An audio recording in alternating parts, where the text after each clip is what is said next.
Sí, buenas tardes. Agradeciendo su asistencia y continuando con este primer Congreso de Seguridad Ciudadana y Desarrollo Urbano, damos inicio a la conferencia titulada De la exclusión a la inclusión al desarrollo urbano, el caso de la infancia en situación de calle, que en esta ocasión el doctor Ricardo Fletes Corona y el doctor José Igor Israel González Aguirre tendrán a bien a exponernos esta conferencia. Me permito leer una breve síntesis curricular del doctor Ricardo Fletes Corona. Él es doctor en Ciencias Humanas con especialidad en Sociología por el Instituto Universitario de Pesquisas do Río de Janeiro. Cuenta con una maestría en Antropología Social por el Colegio de Michoacán y es licenciado en Psicología por la Universidad de Guadalajara. Actualmente es el jefe del Departamento de Desarrollo Social de la División de Estudios Políticos y Sociales del Centro Universitario de Ciencias Sociales y Humanidades de nuestra Universidad de Guadalajara. Es profesor investigador de este mismo centro en las áreas de investigación, desarrollo social, enfoques cuantitativos y cualitativos, migración y exclusión social, políticas sociales y de asistencia, población infantil de calle, educadores de calle. Su experiencia laboral nos dice que ha sido profesor en el Colegio de Jalisco, el Colegio de Michoacán, la Universidad de Girona, España, el Centro Internacional de Estudios Pesquisa sobre Infancia en Brasil. Ha sido investigador de trabajo de áreas de desarrollo social, enfoques cuantitativos y cualitativos, marginación y exclusión social, políticas sociales, de asistencia a población infantil de calle y educadores de calle. Cuenta con varias publicaciones, entre ellas destacan La infancia abandonada, El otro Vallarta, Infancia y adolescencia, pobreza, marginalidad y violencia en América Latina, Niños de la calle, cultura en conflicto, en encuentros sociales y diversiones, trayectorias imprevisibles en niñez y juventud, Tres mujeres, una trayectoria, un asalto a la infancia, Infancia marginal y respuesta institucional en el siglo XX, entre otras publicaciones. Cabe mencionar que el doctor José Igor Israel González Aguirre, quien se tenía contemplado en el programa, en esta ocasión no nos podrá acompañar, tuvo que asistir a Praga a un congreso internacional sobre juventud, pero les envía un cordial saludo. Sin más preámbulo, le cedo el uso de la palabra al doctor Ricardo Fletes Corona.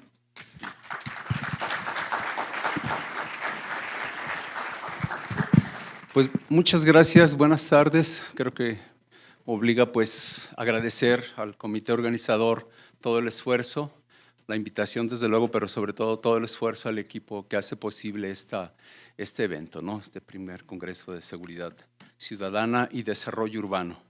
Efectivamente no podemos hablar de seguridad ciudadana y desarrollo sin desarrollo social, y reflejado en el desarrollo urbano y en general en el desarrollo de las personas, de los seres humanos, que me parece que somos o tendríamos que tratar de colocarnos al centro de toda política pública, de toda política de seguridad, etcétera, ¿no? En efecto, el doctor Igor ya nos mandó unas imágenes que no las traigo desafortunadamente desde Praga porque fue allá un congreso, y él va a estar trabajando allá y desde luego envía también su saludo y una disculpa pero más que yo creo que me da envidia que él esté por allá. Dicen que es una de las ciudades más lindas que hay en el planeta. Pero bueno, mientras nosotros trabajamos acá, mientras él también está representando a nuestra universidad, yo creo que es algo que hay que mencionar. La universidad tiene presencia obviamente local, nacional, pero también internacional. Y en particular me gustaría decir que América Latina en muchos temas, en los temas sociales, en ocasiones es pionero, está colocado en los primeros lugares, y eso no es poca cosa en este contexto también de pobreza, o en particular de nuestro país, que tiene un poquito más del 50% de población bajo esa definición, bajo esa categoría de pobreza, ¿no? ¿Por qué empiezo con esta parte? Bueno, precisamente porque si no analizamos el contexto desde el cual en el cual nosotros estamos situados, en el contexto social, económico, político, cultural, difícilmente se pueden entender, explicar y abordar los fenómenos que queremos abordar, ¿no? Me parece que ese es un punto de partida importante. Y en el caso el doctor Igor y yo trabajamos, él trabaja un poco más la juventud, es decir, cargada desde los 15 a los 29 o 30 años, dependiendo de qué definición se tome, si de la Organización Mundial de la Salud o el Instituto Mexicano de la Juventud. Y yo, un poco bromeando también, decimos que yo agarro la infancia, es decir, personas de 0 hasta 18 años, y hay un momento en el que hay un traslape. Les decía bromeando, decimos un poco que yo le paso a los jóvenes o a los niños que estudio y se los paso a él, ¿no? Para que continúe estudiando. Pero en realidad lo que nos confronta, o la realidad social que vivimos nos confronta, y evidentemente no solo se trata de estudiar, sino tratar de proponer, claro, con base, con evidencia empírica, como le llaman, o como a veces nos gusta decir, con evidencia científica, hacer propuestas que puedan incidir en algún aspecto de la problemática o en el conjunto de problemáticas que enfrenta nuestra sociedad. Y en estos días, en estos meses, pues lo que estamos viendo también es una consecuencia de este deterioro social, de esta desigualdad social, de la inequidad social. Y esto viene al caso porque precisamente los niños, las niñas, los adolescentes en situación de calle son un ejemplo paradigmático de un conjunto de medidas sociales que no se aplicaron a tiempo o simplemente no se aplicaron, ¿sí? Es decir, la sociedad tiene un conjunto de mecanismos para impedir, por así decirlo, que la población más vulnerable, por cierto, salga de su casa o de espacios donde son, bueno, no siempre son los mejores espacios de protección, pero el ideal nos indica así que el espacio, que el hogar, la casa, la unidad doméstica es el lugar donde el niño, este ser humano, se va a convertir en un ciudadano, se va a transformar, se va a socializar. La casa, el hogar, el grupo pequeño, pues estoy utilizando una serie de conceptos que se utilizan comúnmente en ciencias sociales, es ese espacio donde el niño, esta parte más pequeña de la especie humana, se convierte en ciudadano, en ser en sociedad, ¿sí? Y esto es importante porque también en ocasiones este espacio que debería ser de protección no es el espacio de protección, es el espacio donde sufre muchas agresiones el niño, mucha violencia de mucho tipo, simbólica, física, verbal, psicológica, etcétera.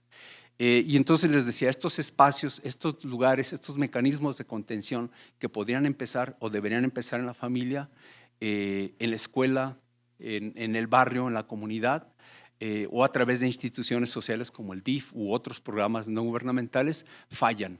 Me parece que fallan.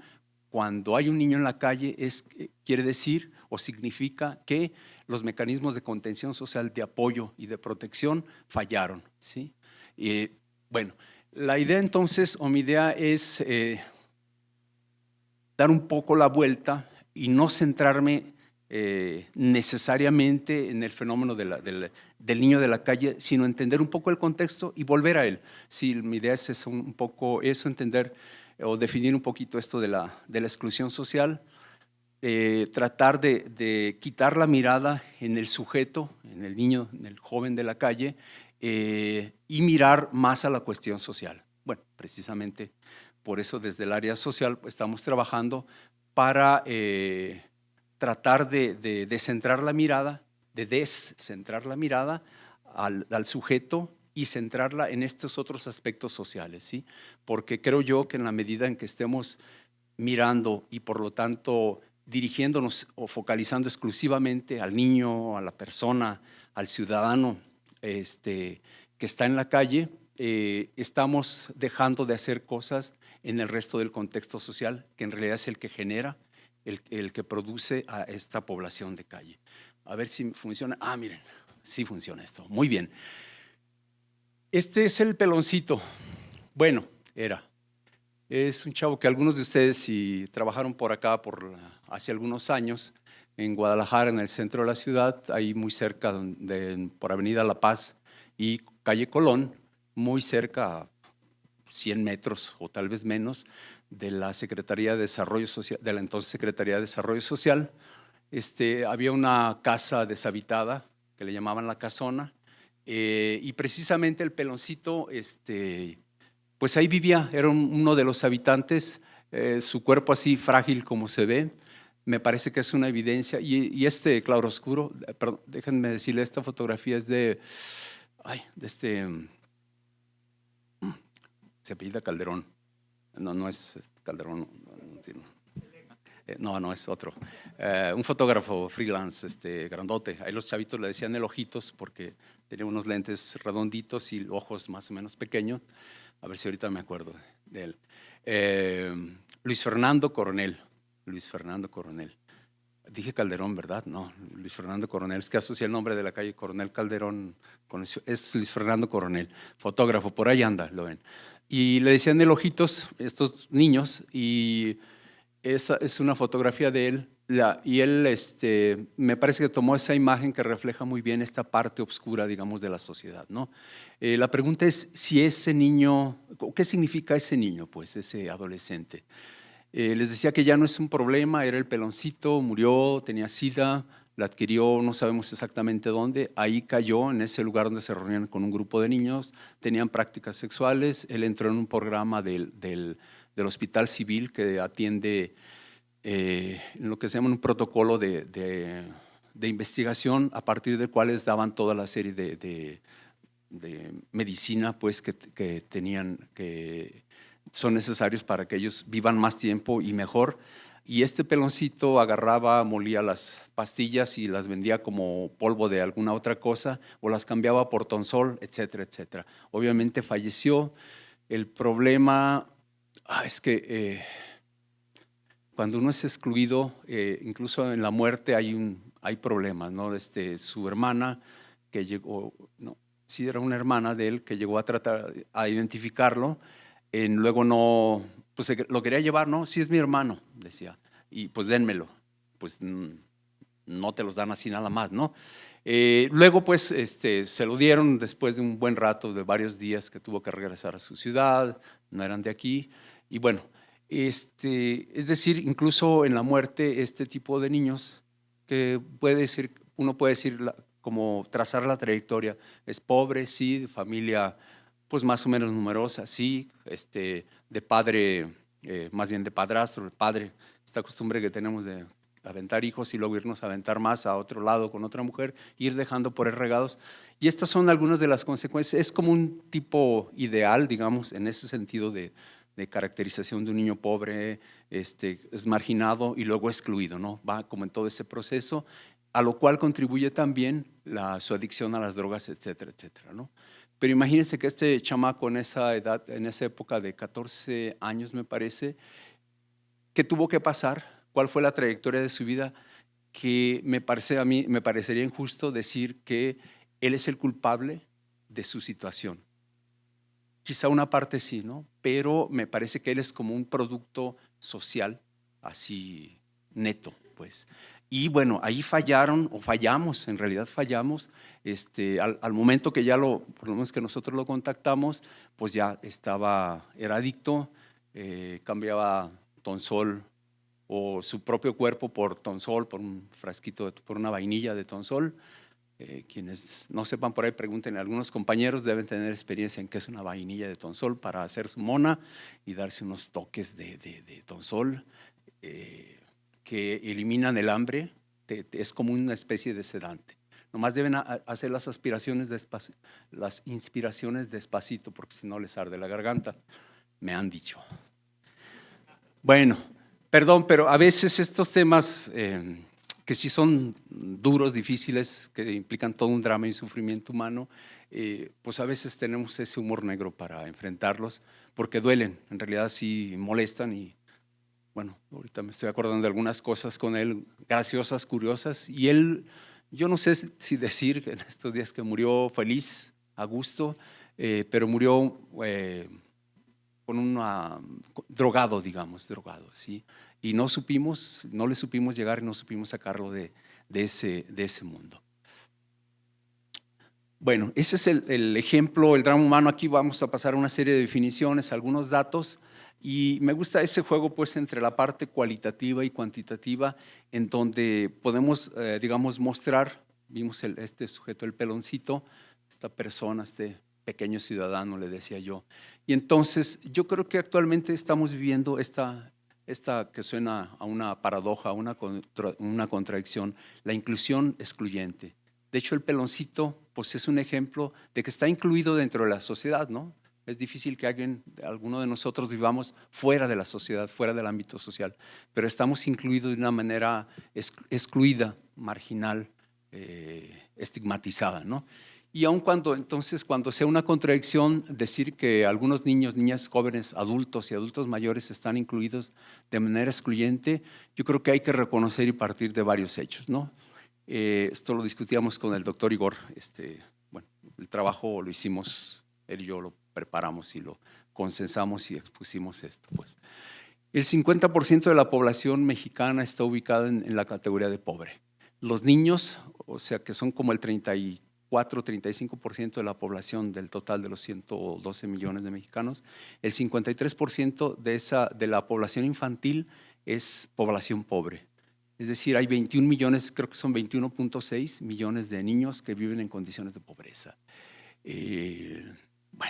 La exclusión entonces, hace tiempo decíamos que es un fenómeno multidimensionado por una combinación de elementos económicos, políticos, culturales, demográficos y de servicios, ¿no? A la vez con efectos psicosociales en millones de seres humanos, ¿no? Y esta exclusión se reproduce, o la reproducimos, o nuestra sociedad la reproduce, ¿no? Entonces, la reproducción de la exclusión social está en gran medida, como decimos ahí, sustentada en lo simbólico e imaginario. Es decir, no es solo la exclusión física y real que existe, sino también hay una parte imaginaria y simbólica que contribuye a acentuar más esa exclusión, ¿sí? La sola imagen del peloncito creo que nos remite claramente, simbólicamente, que no es una imagen de un X niño, una figura humana, y luego lo ubicamos y decimos, este es un niño pobre, drogadicto, abandonado, casi muerto de hambre, ¿no? Y sí lo era. ¿Por qué? ¿Y cuáles fueron las razones? Pues ese es el meollo del asunto que deberíamos entender mejor para atajar mejor e impedir que se den casos como él, ¿no? Entonces, yo creo que lo imaginario y lo simbólico contribuye a naturalizar las relaciones de dominación y sobre todo cuando el dominado, y el peloncito, recuerdo que era un caso muy claro de eso, cuando el dominado incorpora los órdenes socioculturales como evidencias incuestionables, ¿no? Es decir, a la exclusión de las esferas sociales, si alcanzo a ver todavía, se le agrega casi automáticamente la exclusión simbólica.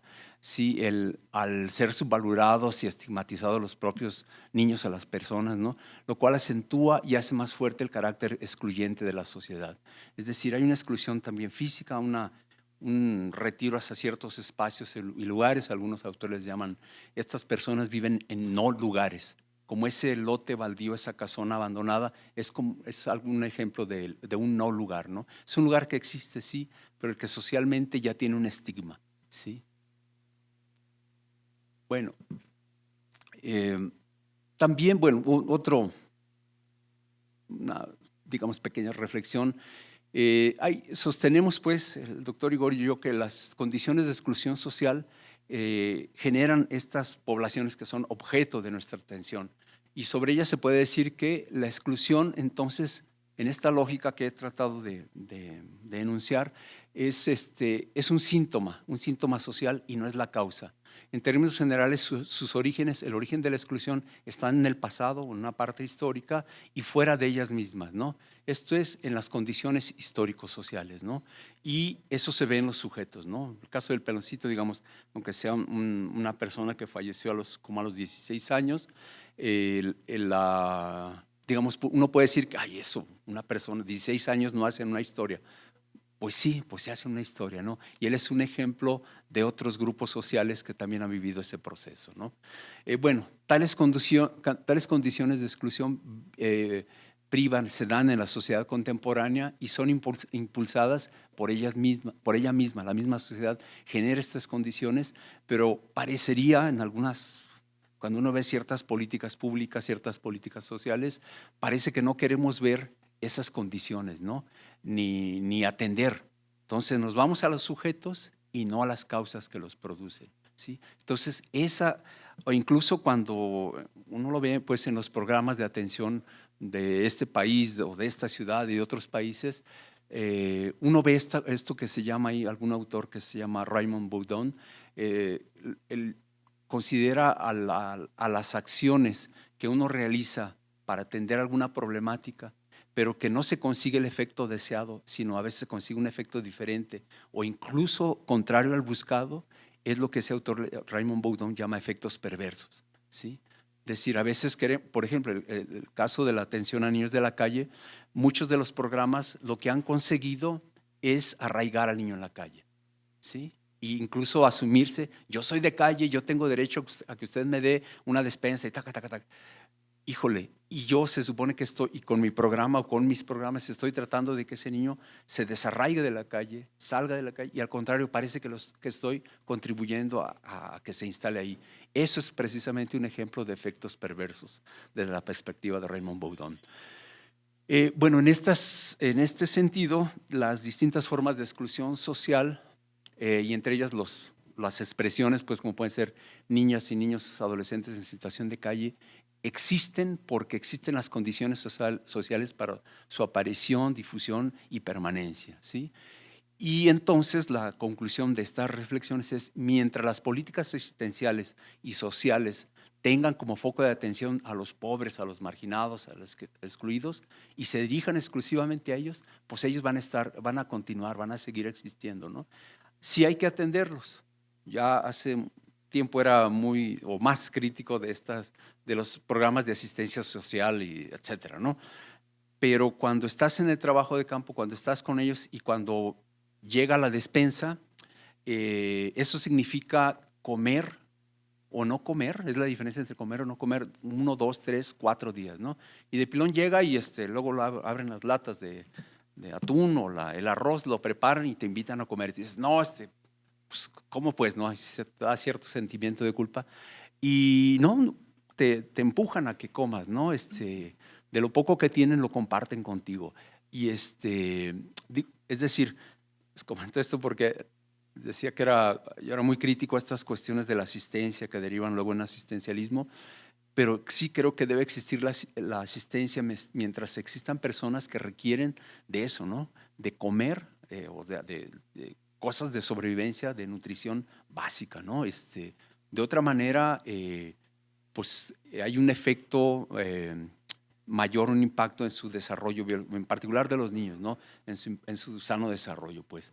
Entonces, una despensa que a veces es meramente asistencial significa la diferencia entre comer o no comer, ¿no? Pero eso no debe ser un fin. Yo digo, lo que comento después es que la asistencia no debe ser un fin, sino un medio, ¿no? Un medio para, bueno, además los niños en particular tienen el derecho a la alimentación, ¿no? Básico, a la salud, etcétera. Y esos derechos no se los estamos cumpliendo. Y bueno, si hay que acudir a medidas asistenciales, bueno, hay que cubrir ese derecho a la alimentación, a la salud, etcétera, ¿no?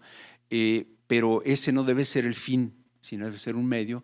Y me parece que habrá que trabajar entonces en las condiciones que están generando esta población, ¿sí? Bueno, usted me dice el tiempo. Adelante, bueno, datos. Esto lo vamos a pasar muy rápido. Nada más para tener una idea, esta es la población total de México, total y de 0 a 17 años, del 70 al 2000. Me gustaría nada más que miraron el porcentaje, cómo va. Bueno, siempre ha venido creciendo desde el 70 para acá la población infantil.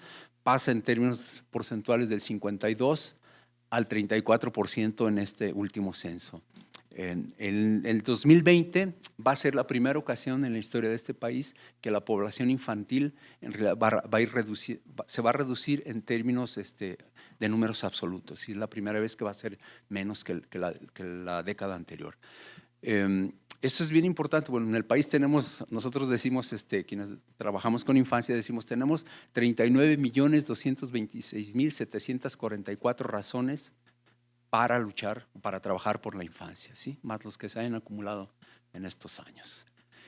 Bueno, estas barras es lo mismo que los otros datos, ¿no? Ahí se ve también un poquito la tendencia. Claro, la tendencia es que la velocidad, por así llamar, al crecimiento de la población infantil se ha reducido y, bueno, luego nos viene el otro problema, los adultos mayores, y esos ya los vemos, ya hemos estado trabajando un poquito con ellos allá en la calle, en las calles y en los centros de atención también que existen para ellos. Ese es otro problema que se nos viene y no estamos preparados.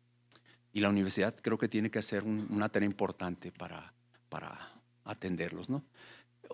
Estos son datos también igual para Jalisco de la población total y de 0 a 17 años y sigue la misma tendencia de la población a nivel nacional, ¿no? También hay el 34.93% en este año, en el último censo 2010, y había el 54.76% en el 70. Entonces, igual, aquí hay 2.567.884 niños, pues niñas y adolescentes, es decir, personas de 0 hasta 17 años, por los cuales hay que trabajar, ¿no? Y hay mucho que hacer por ellos. Bueno, esta es la gráfica de barra respectiva.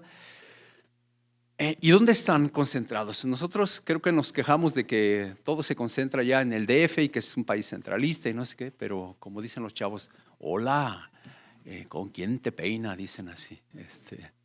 También no aprende esas cosas. La gráfica o el pastel que está a su derecha es la población total, la que está a su izquierda es la población de cómo está distribuida en las regiones, ¿no? Y en realidad tenemos hablando del 60% de las regiones que aparece como en azul o en acuamarina, es decir, en la zona metropolitana de Guadalajara está concentrado, vamos, en números redondos, el 60% de la población infantil y el 62% de la población total.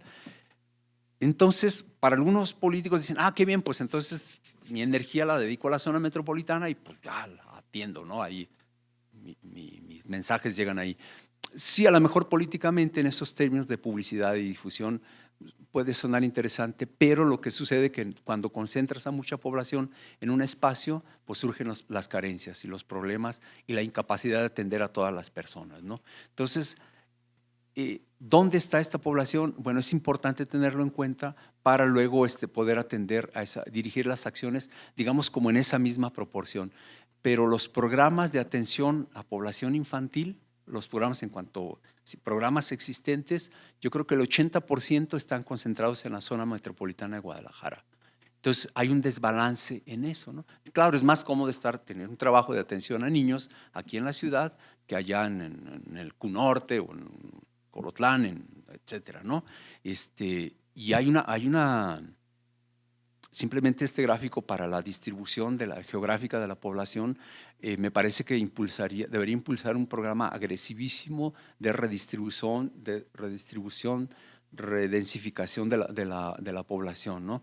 Quizás yo creo que hay que reconocer que la universidad ha hecho un esfuerzo al pensar en la universidad como una red y una red estatal para aliviar un poco esa presión sobre la población y la concentración en la zona metropolitana. Pero me parece que llegamos tarde, ¿no? Creo que hay que seguir haciendo esfuerzo en ese sentido. Obviamente hay que crear empleos, servicios en aquellas otras regiones, pero es impresionante que el 60% de la población esté aquí y en cualquier otra región en la siguiente región son, digamos, el 7%. Entonces, hay una carga excesiva, pues, por decirlo así, de la población en esta región. Hay una concentración excesiva, pues, que creo que ya es muy difícil revertir, ¿no? Entonces, hay que pensar el desarrollo y la inclusión social y el desarrollo urbano, por supuesto, con esta problemática encima, pero yo creo que hay que pensar en desestimular el crecimiento de esta ciudad. En 5 minutos termino. Bueno, ¿dónde están esos niños? Están concentrados, bueno, en la zona metropolitana. ¿Y dónde deberían estar en términos educativos, como un ejemplo? Pues gráfica, esta imagen, digamos, yo le digo de hotcakes encimados, muestran por un lado la edad ideal, digamos, las primeras tres hotcakes de abajo son 3, 4 y 5, tienen ese número a la derecha, y es la edad ideal en la que deben, ideal y en la que deberían estar en la escuela, ¿no? Luego empieza 6, 7, 8, 9, 10 y 11, deben estar en la enseñanza básica, en la primaria que decimos nosotros, ¿no? Y así, en realidad, esto debería constituirse como una pirámide, ¿no? Pero ahí deberían estar, y esto es bien sencillo porque para el trabajo con población excluida o que está en ese proceso de exclusión y de marginación, simplemente cuando nosotros le preguntamos a los niños qué edad tienes o en qué año, en qué nivel escolar estás, ¿no? Y te dicen, bueno, tengo 11 años y estoy en segundo de primaria. Pues evidentemente hay un desfase, hay un problema ahí de reprobación o etcétera, ¿no? No está ubicado, digamos, en el lugar que debería estar en términos ideales y deseables también, no solo ideales, sino también deseables, ¿no? Y un niño que no está en su nivel escolar, habrá que preguntarse por qué.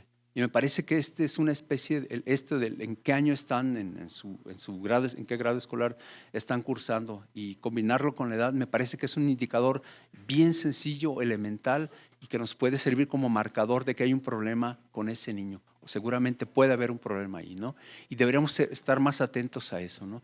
No tenemos por qué cargarle la chamba a los profesores, porque luego a los profesores de primaria les queremos cargar todo, ¿no? Y luego ya nos los pasan a nosotros acá en facultad, en prepas, facultad, y bueno, a veces llegan los muchachos con pocas habilidades de lectocomprensión y escritura, y bueno, pero ese es otro problema. Los niños deben estar en cierto lugar a cierta edad, ¿sí? Y además que es su derecho.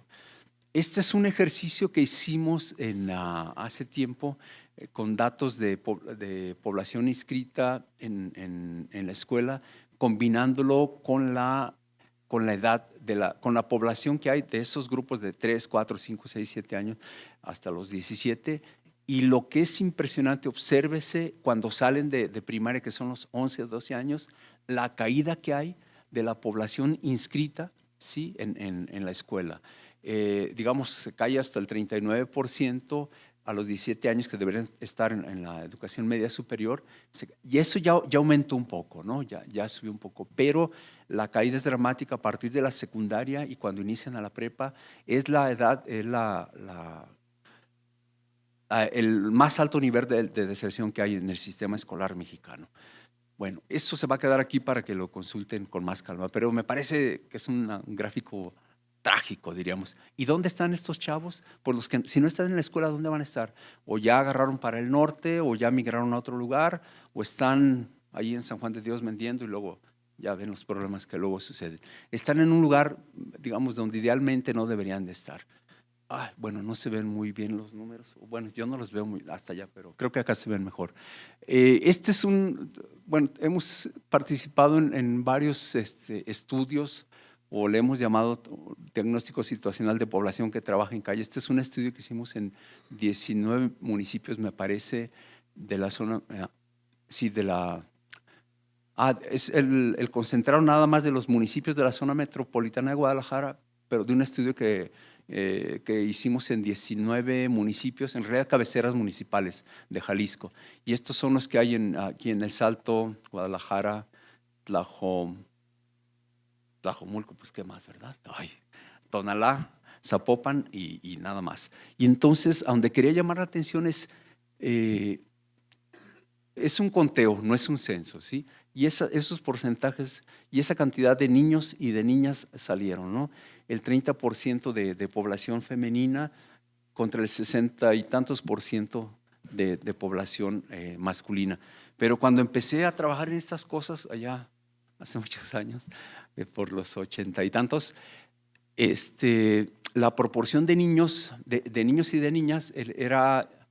Las niñas llegaban difícilmente al 5% de la población que trabajaba en calle, que realizaba actividades en calle. Y hoy encontramos que hay el 30%. En un trabajo que hicimos recientemente en el 2012, 12-13, solo en el municipio de Guadalajara, el porcentaje de niñas acá fue de 33-34%. ¿sí? Y entonces esto quiere decir pues, que se está incrementando la población femenina infantil en calle, y esto es un enorme riesgo, ¿no? Las niñas en calle o en espacios públicos, el riesgo de sufrir cualquier tipo de abusos es mayor, se incrementa. Entonces, los programas también, con esto quisiera terminar esta parte nada más, los programas deben tener una clara perspectiva de género, ¿sí? Porque de otra manera, lo digo porque he visto programas nacionales, alguna vez me pidieron que comentara uno, y no sé por qué razón se les olvidó, o será que el machismo todavía priva. Bueno, ya fue hace unos 5 o 6 años, no, un poquito más, era otra administración. Bueno, y el caso es que no venía contemplado en un registro si eran niños o niñas. El programa estaba dirigido a población infantil de calle y la población femenina no estaba registrada. Claro, es algo que se pudo subsanar, pero esto refleja mucho en términos simbólicos ese olvido, ¿sí? Olvido aparente y entre comillas de la población femenina, ¿no? No es lo mismo abordar un niño, una niña, una persona de la ciudad que del campo, etcétera, etcétera, ¿no? Y esas diferencias a veces no se tienen muy en cuenta en el diseño y sobre todo en la operación de programas de atención. Bueno, creo que me voy a pasar esta. Es lo que hace una secuencia de cuño mertoniana de Robert K. Merton, un sociólogo norteamericano, sobre esta cuestión de la dificultad que hay entre medios y fines para conseguir un ascenso social, ¿sí? Y son, digamos, teorías básicas para entender estos problemas de la exclusión, de la desviación social. Esta es una supersíntesis, lo que está ahí, que no se los voy a decir, para avanzar un poco más a otras cuestiones. Pero les digo, aquí está el trabajo, espero que se lo pasen generosamente a ustedes. Este esquema tiene mucho que ver con lo que estamos viviendo en la actualidad, y son 4 elementos que rodean al ser humano, que les digo que sería o debería ser el centro de la atención de todos los programas, en particular de aquellos que quieren contrarrestar ese efecto de exclusión y lograr un desarrollo incluyente. Y entonces, evidentemente hay que tratar de analizar cuáles son las condiciones sociales en las cuales vive ese ser humano, por un lado. Por otro lado, se puede empezar a desagregar, por ejemplo, en ese primer recuadro que aparece ahí arriba, a su izquierda, sobre las condiciones de impartición de justicia. Es decir, esta inequidad y esta desigualdad tiene que ver con justicia también, con la ley, con ese aspecto legal. Si estamos fallando ahí, esta persona va a desconfiar en la ley, en la autoridad también, y se va a ir excluyendo, se va a ir marginando, ¿sí?, de la sociedad. O va a ir cayendo en la expresión de conductas de ese tipo, ¿no?, fuera de la ley, digamos, o fuera del ámbito de la justicia. Y está muy relacionado con el de abajo, ¿no? Esta cuestión de los derechos, ¿no? Actualmente la Constitución contempla los derechos humanos como derechos esenciales y a los cuales pues no hay que discutirles, hay que hacerlos cumplir, ¿no? Y en la medida que cumplimos o no cumplimos los derechos, en este caso los de los niños, que son los derechos a la educación, a la salud, a la protección, a una familia, a la identidad, etcétera, en la medida que no los cumplimos, que caemos en la parte del incumplimiento, el ser humano va a ser más excluido, ¿sí? En la medida que los cumplimos va a ser menos excluido y por lo tanto más incluido. Ahora, hay otra cosa que a veces no se dice, pero yo creo que es elemental, ¿no? La cuestión del trabajo, el salario y las necesidades que tenemos. En este estudio que hicimos en el municipio de Guadalajara, las familias, el 92% de las familias tenían tele y tele a colores. Ya, bueno, casi estoy seguro que todas eran planas, de pantalla plana, pues. Pero el 50% tenían refrigerador. ¿De qué nos habla eso, no? De esta cosa medio extraña entre una diferencia entre el ingreso, pues, y las necesidades, y para qué usamos ese ingreso. Y las necesidades generalmente son necesidades creadas, ¿no?, socialmente impulsadas y difundidas, y a veces no son necesidades, digamos, mi sed se puede satisfacer con un vaso de agua y no con otra bebida de un color más oscuro, ¿no? Pero los niños quieren sus papas y sus refrescos y demás, ¿no? Y eso es una cosa complicada porque además es mucho más caro satisfacer las necesidades y además si los ingresos son reducidos, pues eso complica más las cosas. Y bueno, y estos niños, y las familias de estos niños o lo que tienen, lo que les queda de familia, están generalmente incluidos en el sector informal y esto impacta directamente sobre sus condiciones salariales, ¿no?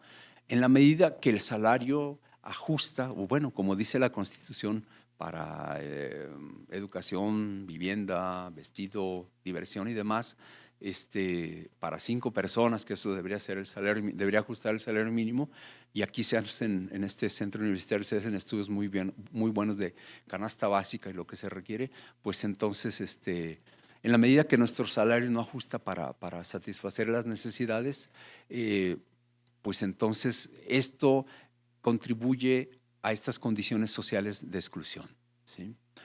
Bueno, ya me están apurando porque ya se me terminó el tiempo. Alguien que se ha ido allá a la Barranca del Cobre. Yo digo que siguen existiendo los de abajo y los de arriba, ¿no? Dicen que no, desde que cayó el muro de Berlín allá en el 89, dicen que el socialismo ya se acabó y que las clases sociales no existen. Ay, me van a disculpar, pero será que ando con población de calle y yo sigo viendo que hay unos bien fregadones y otros, no tanto. Y bueno, la gente que llega allá arriba aquel hotel, pues tiene aire acondicionado, calefacción, pues, y la vista es preciosa desde uno u otro lugar, pero las condiciones de observación, digamos, no son las condiciones sociales de las personas que llegan, que están en uno u otro lugar, que habitan uno u otro lugar, son totalmente diferentes. Y ahí me parece que esta foto refleja los de abajo y los de arriba. Bueno, es una foto allá de Río, estuve ahí la semana, hace poco tiempo, y aunque están al mismo nivel, esta es en la región sur por Botafogo, la favela pues está al mismo nivel, a la misma altura de los edificios de departamentos, digamos de clase media alta, y aunque estén al mismo nivel, evidentemente no es lo mismo, ¿no? Hay hay personas que habitan uno y otro lugar y estas condiciones sociales de existencia son totalmente diferentes. Ahora, la infancia, esta es también una niña allá de Chihuahua, Tarahumara, o ellos se llaman de otra manera. Entonces, es un ejemplo de cómo la infancia carga el peso. No es su hija, no es su hijo el chiquillo ese de ahí, no, pero ya está socializándose en esa manera de ser niña. Y miren, después esta sí es mamá de esa criatura que lleva en sus brazos. Entonces, de nuevo, la infancia carga el peso del abandono, de la exclusión, etcétera, etcétera, ¿no? Bueno, estos sistemas donde ahora podemos georreferenciar la población. Bueno, me lo voy a pasar porque otra vez, otro me voy a pasar. Nomás para pasarle ya nada más con su permiso, para pasar unas imágenes. Bueno, estos chiquillos allá andaban en el centro de la ciudad, en Plaza Tapatía, jugando, divirtiéndose después de la lluvia, ¿no? Ellos son felices, poco reflexionan sobre sus carencias y la exclusión de la que están siendo víctimas, ¿no? Somos los adultos que tenemos que ver por sus derechos y necesidades, ¿sí? Bueno, estas son unas niñas allá en Río de Janeiro, en una favela. A pesar de todo, los niños sonríen, se divierten, ¿no? Es un recoveco ahí de una favela en Santa Marta, se llama El Morro ese. El Morro es la favela, pues el cerro ese. Bueno, estos son un joven que nos está saludando, diversas expresiones de saludos, pero es un reflejo, me parece, una respuesta hacia la sociedad, ¿no? Que los está excluyendo y ellos tienen sus respuestas. Los niños, las niñas, este es un joven que entró a la cárcel y salió y ya tiene negocio ahí, hizo ahí contactos y ya vende cosas no recuerdo en qué parte exactamente. Y ahí tiene a su niña, está socializándose en el trabajo informal. Entonces, para ellos trabajar en el sector informal eso es la vida, está naturalizado, ¿no? Y miren, esta otra señora está con su hija y está trabajando, la niña está vendiendo dulces, mazapanes, etcétera, y puede parecerles de poca importancia ese tractor o ese camión que está allá, pero a estos adultos camineros, pues a veces se les antojan las niñas y a veces las mamás pues dicen, pues órale, nos ganamos ahí un dinerito y súbete con ellos, ¿no? Y eso es trágico. Se socializan y después ellos salen a vender solos, ¿no? Y ahí van los chiquillos abandonados o van a su suerte, pues, ingeniándoselas para vender lo que pueden vender. El futuro es para llorar, pero ellos dicen, ¿no? Ahí en ese mural, dicen, ¿de qué me río? Pero ¿para qué lloro?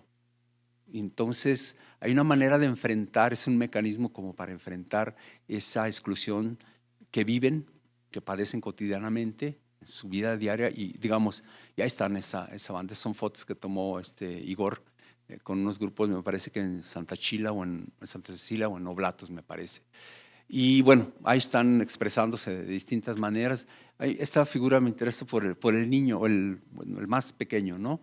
Él se está socializando en la banda, ¿no? Ahora hay mucha población que ya no sale a la calle al centro, donde son más visibles, sino que se queda en las calles de su barrio. Y ahí se están socializando.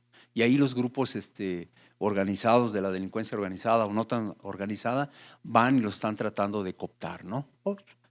Es negocio todavía la venta de drogas. Bueno, así se visten, se disfrazan y adaptan distintas expresiones que me parece que la rebeldía es una forma también de devolverle, una forma, hay quienes, algunos de nosotros o de ustedes, bueno, de nosotros, dirán que es, qué agresión esas expresiones o esas señales que nos hacen con los dedos o con la mano completa.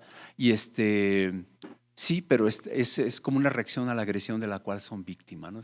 Son, digamos, respuestas o conductas reactivas. Y bueno, y me parece ya para cerrar, ahora sí, maestro, disculpen, que me parece que esta imagen, pues gráfico, revela pues de alguna manera que una sociedad, o trata de representar eso, una sociedad que protege los derechos de sus ciudadanos, es decir, sus niños, niñas, adolescentes, jóvenes, mujeres, adultos mayores, es decir, los ciudadanos se encontrarían o deberían encontrarse al centro de los esfuerzos sociales, que es la manera que tiene o que es el contrato social, pues, en donde los que formamos parte de esta sociedad debemos estar protegidos por la misma sociedad, ¿no? Y parecería que de pronto no es así.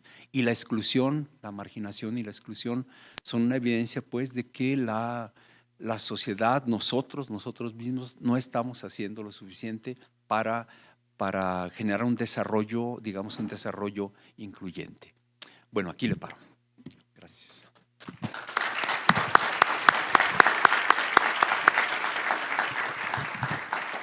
Bien, escuchamos al doctor Ricardo Fletes Corona con la exposición de la exclusión a la inclusión al desarrollo urbano, el caso de la infancia en situación de calle. El doctor Ricardo Fletes nos manifiesta la importancia de la exclusión e inclusión de los niños y jóvenes en situaciones de calle. Asimismo, nos manifiesta que los mecanismos de contención social pues son perfectibles, toda vez que aún tienen algunas fallas. Presentó de igual manera algunos conceptos respecto de la inclusión excluyente y nos manifiesta que la exclusión es un fenómeno multidimensional que parte de varios hechos, como son la pobreza, la economía o la violencia. De igual forma nos manifiesta que la exclusión imaginaria y simbólica forman parte de la exclusión física. Citó la exclusión social como generadora de la población denominada objeto. De igual manera nos comenta que la Universidad de Guadalajara, como otras instituciones, debe trabajar más en este sector de la población y a manera de reflexión podemos concluir que la situación de exclusión e inclusión de la infancia y de la juventud es tarea de todos. Por lo tanto, la invitación es apoyar a los programas de asistencia social que deben de tener una perspectiva de género de esta forma. Agradezco la participación del doctor Ricardo Fletes y me permito hacerle la entrega del siguiente reconocimiento a nombre del comité organizador, el cual a la letra dice: Primer Congreso de Seguridad Ciudadana y Desarrollo Urbano, otorga el presente reconocimiento a Ricardo Fletes Corona por participar como ponente en el Primer Congreso de Seguridad Ciudadana y Desarrollo Urbano con el tema de la exclusión a la inclusión al desarrollo urbano, el caso de la infancia en situación de la calle, efectuado los días 3 y 4 de noviembre de 2014 en la ciudad de Guadalajara, Jalisco. Guadalajara, Jalisco, 4 de noviembre de 2014. Y firman Maestro Manuel Moreno Castañeda, rector del Sistema de Universidad Virtual de la Universidad de Guadalajara. licenciado José Trinidad Padilla López, presidente de la Comisión de Desarrollo Urbano del Congreso del Estado, el maestro Luis Carlos Nájera Gutiérrez de Velasco, fiscal general del Estado de Jalisco, y la licenciada Cintia Patricia Cantero Pacheco, presidente del Consejo del Instituto de Transparencia e Información Pública. Doctor, muchas gracias.